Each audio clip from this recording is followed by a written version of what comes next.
Today on Comic Book Girl 19 News, we're going to tell you about all the fun stuff we did at Comic-Con. Yeah! Just want to start this whole thing off by telling you that we both got super sick after Comic-Con. It's really gumming up the works here and slowing everything down, and that's part of the reason why we haven't had a video out in a while, is because we've had this lingering flu that we contracted from Comic-Con. I like to call it the Conthrax. It's pretty bad. It doesn't go away. You're never, like, knocked on your ass, you know, but you just feel like shit for, like, 2 weeks, I guess, and you feel, like, really tired. You're in a fugue state. A lot of mucus. There's a lot of that going on. It's really gross. And so we're just now recovering. We're getting over it. It's taken us a minute, so just letting you know. That's what's been going on. One thing I've learned that having super sickness for like 2 weeks may or may not be worth going and working conventions. I don't know, man. I don't know, because I had such fun at Comic-Con. I had a ton of fun. I had a blast. I met tons of people and saw all sorts of neat stuff. But on the other hand, God, I hate getting sick and getting laryngitis. It just sucks. It's ugh. But it was still fun anyways, so it was just good to get out of the house, take a break, you know, because we've been working so hard this summer. It's just nice to have a different change of pace. We had a different life for like a week, and it was a lot of fun. So, San Diego Comic-Con, it was super nuts. We stayed with our friend Rex Edlund at his industry showroom space in the Gaslamp District. So it was like 2 or 3 blocks away from the convention center, which was very convenient and awesome. We mainly worked at his booth, kind of like co-shared co-booth area for Danger Factory and Popular Naughty, his t-shirt lines. And we sold some t-shirts of ours, and we sold some t-shirts of his, and we met a lot of fans. We high-fived a lot of you guys. It was a lot of fun. Everybody was super nice. It's really nice to meet fans in real life because we don't get to see our fans very often because we're on the internet. We got a lot of hugs and a lot of high fives and took a lot of pictures with everybody, and it was very, I don't know, it just makes you feel good. You know, it makes you feel good. Did a lot of handshaking, kissing babies, and had a lot of fun. So to everyone that I met, you guys were all awesome, and thanks for stopping by.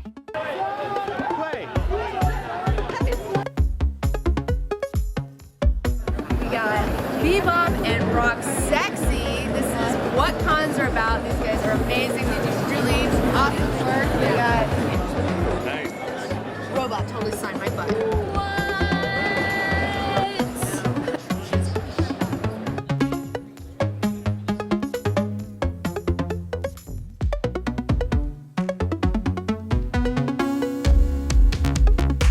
Wow, look at that butt. I know. That's what I'm saying. Like, you need to get whatever jeans she's wearing. Wow. A little much. A little slutty. No, it's classic. I like it. Whatever. Just here Comic-Con.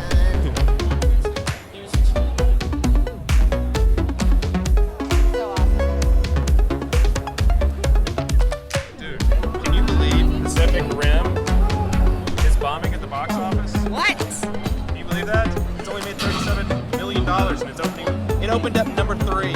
Are you shitting me? Grown Ups 2 Grown-ups too. outperformed. Shame on you, America.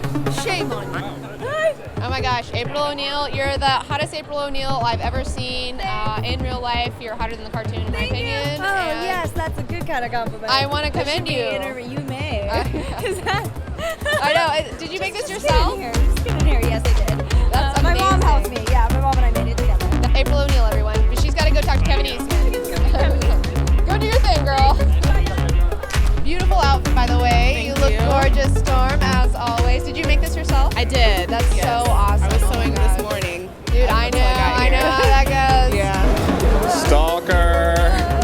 Oh my gosh, so cool. Giant Ice King. Adventure Time. Awesome. Look how tall this is. Those are some stilts.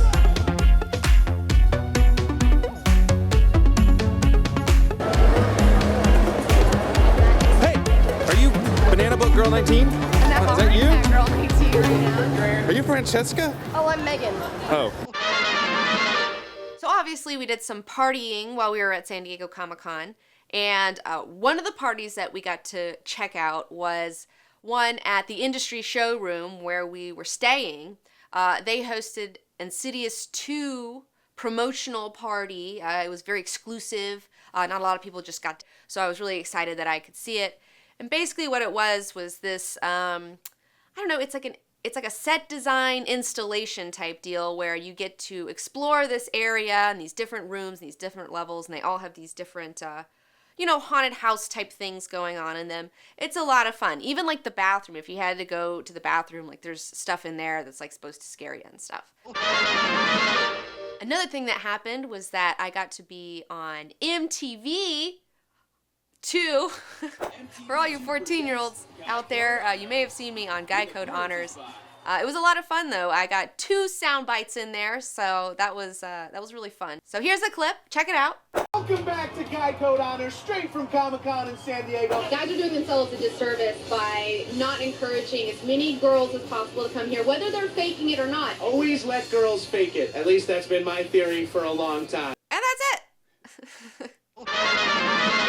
So I got to walk the floor a little bit on Thursday. That was a lot of fun. I didn't get to see everything, but, I got to do a little bit of it. Most of the time I was working at the booth, so, this is work time, not play time.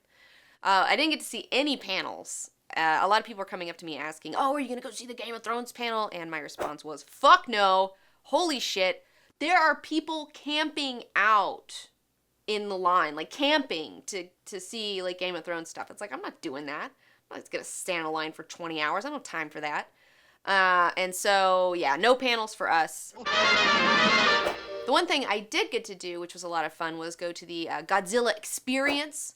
They're making a new Godzilla film, which at first I was like, oh, because like our last Godzilla film that we did was so bad on so many levels. It was just such a travesty. But after seeing this Godzilla Experience, I'm kind of a little bit more open to it because I really like the design of the Godzilla that they have going on. It was a lot of fun. They had all these props from some of the original movies. They were showing all these different Godzilla toys from over the years. And then there's like this whole set design thing that you run through and Godzilla's going to get you. It's a lot of fun. That one was like really cool. Yeah, the Godzilla Experience made me feel like they actually appreciated their source material. They really loved their source material and they were celebrating it in this experience, which makes me feel like maybe they're going in the right direction, I hope. I hope that all wasn't just for show. Because if that's the attitude they have for the new Godzilla movie, then okay. One of the big things we did at Comic-Con was cosplay. And we should have had this video out by now. We're doing a whole video about it. And we've been sick, like I said, so we don't have it out yet. So it's on the way, and we'll totally be telling you about our crazy cosplay experience. It's quite a story. So there's a few big announcements at Comic-Con, and I know I'm super late on this and everyone's already reported on it to death, but I guess I'll give you my quick opinions anyways, just for kicks, because I know you want them. First of all, DC announces that they're going forward with a Batman-Superman movie. Oh, and I'm sure you hate that. I don't even know where to begin, troll.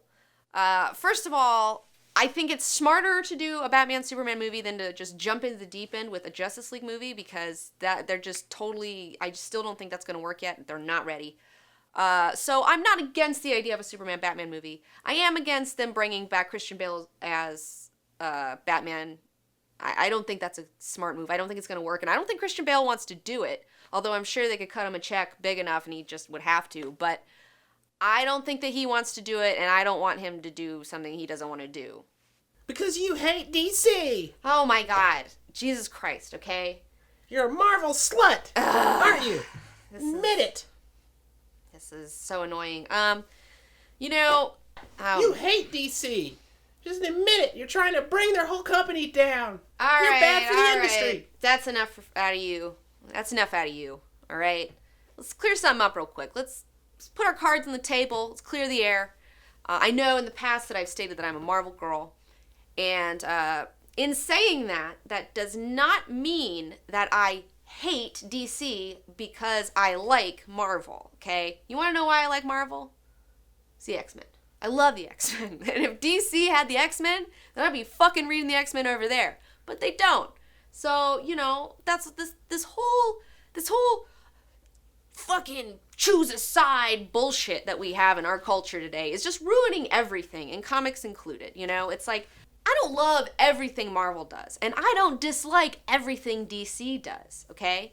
I feel like for me personally right now, there's a lot of great stuff coming out of Marvel that I'm not seeing on the DC side, and I'm not the only one here, okay? Like, let's just be real about it. And another thing, I totally read DC. I read DC all the time. You know, they don't have a ton of titles coming out right now that I'm in love with, but I'm still reading them. And I'm reading Vertigo, which is their imprint. Everyone's excited about all the stuff that's coming out of Vertigo. So, I mean, what do you want? You don't read Superman. You hate Superman. It's not true. I'm giving Superman Unchained a chance. You know, I'm gonna see what they want to. I want to see what they do with it. I want to see what Scott Snyder does with Superman, since he's done such a great job with Batman. This whole choose the side thing is totally ridiculous. And I was talking to Devin Faraci drunkenly at a bar. We were having an earnest conversation about this. He was telling me that he feels like, okay, so now superheroes are becoming a little more mainstream since there's been a lot more superhero movies coming out. So people are starting to get more into comics. But when you get the general population more into comics, the general population has this fucking pick a team mentality, okay? It's got this sports mentality that's coming with the general population of choose a side, you know, this is my team, like whether they suck or they're great, you know, I love this team. And that's not how you should be judging art. You should be judging art based on its own merits, not whether it comes from DC or from Marvel. Just saying. Like, he's totally right. It was the missing puzzle piece that I didn't understand until he told me that, and it was like, oh my god, you're totally right. Whatever. So there's this thing called fake geek girls. I don't know if you've heard of this. It's a hot button issue right now, and I've mostly been ignoring it because, I don't know, I just feel like if you watch my show, you should glean from that I read comic books. I don't know, but apparently that's not the case because I was accosted by a fan at San Diego who had the nerve to ask me if I actually read comic books. And when I said yes, he goes, really? Like he was going to catch me in some fucking lie or something, and I was going to break down and be like, oh, you're right. I've never read a comic in my life. What was he expecting? If you think that I'm faking this, then you're giving me way too much credit because I am a terrible liar. It's a fact. Everyone knows it. So just to give you a frame of reference to see what it looks like when I'm talking about something that I don't know anything about, I'm going to commentate on a certain subject that I am not ready to commentate on. It's a fucking field. I don't know. It's a shot on a fucking field and a bunch of assholes around it. I don't care. There's some teams on the field and they're getting ready to kick off. I know that one.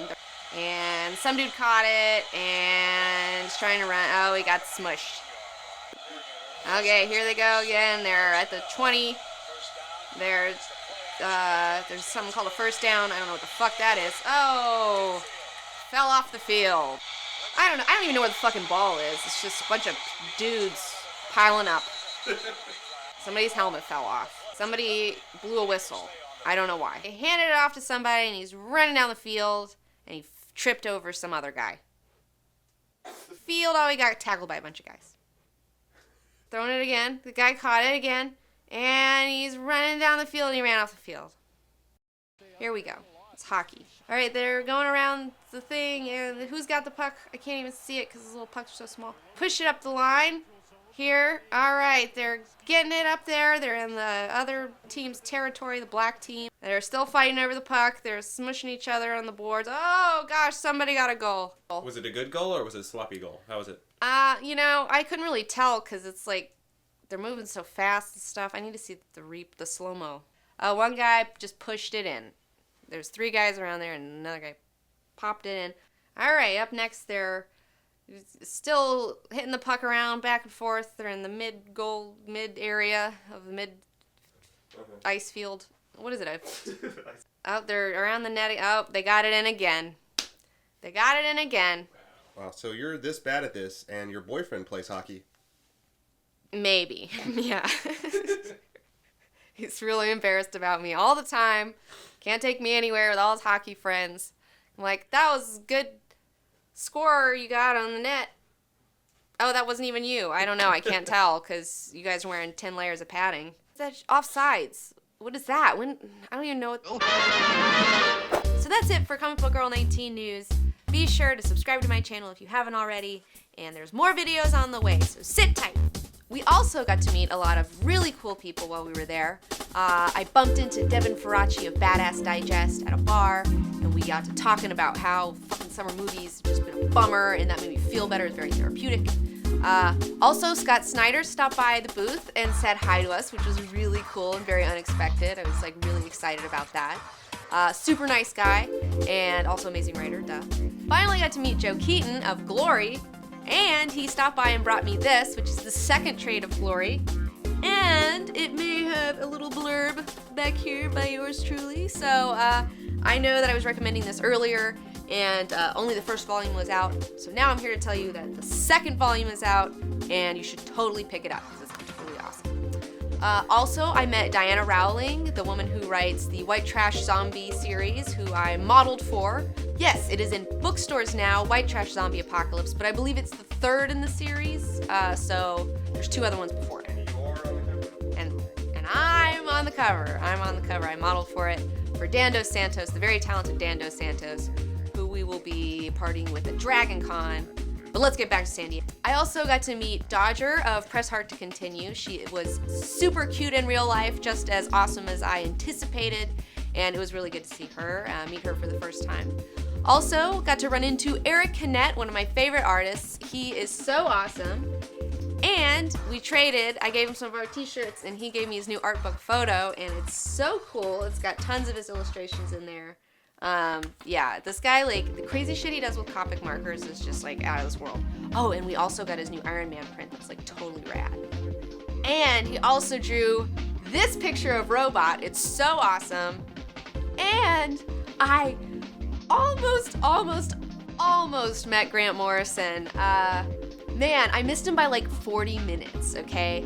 I was on my way back to Industry Showroom, and Rex sent me a picture, and I looked at it, and it was Grant Morrison standing in front of the fucking door of the place, all right?